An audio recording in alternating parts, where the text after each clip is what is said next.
रोजे ओढ़ना बिछाना भइल जब से गाना हो गई खेलवाना नजर रोजे रोजे ओढ़ना बिछाना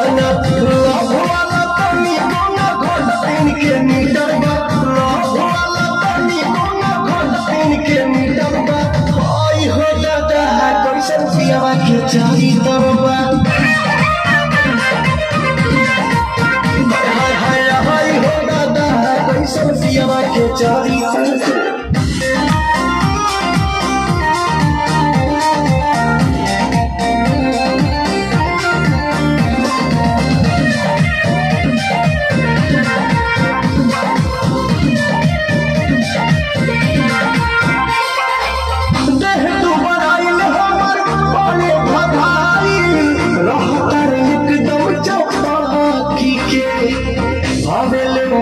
सही से में धर ले के परेशान नहीं हो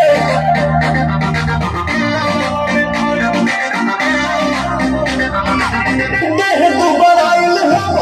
बड़े धधाइल रहो पर एकदम चौकी के आवेले कहीं से ना सही से रहे गोरावा में धरे ले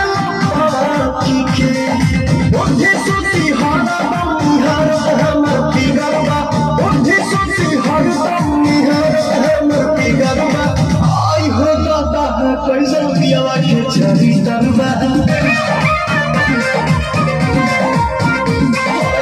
आई हो दादा कैसन पियावा के चारी तरबा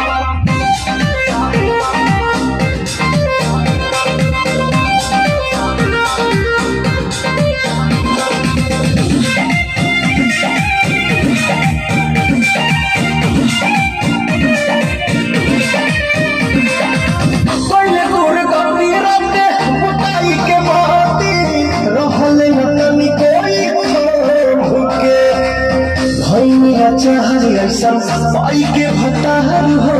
रहन न भावे पवन के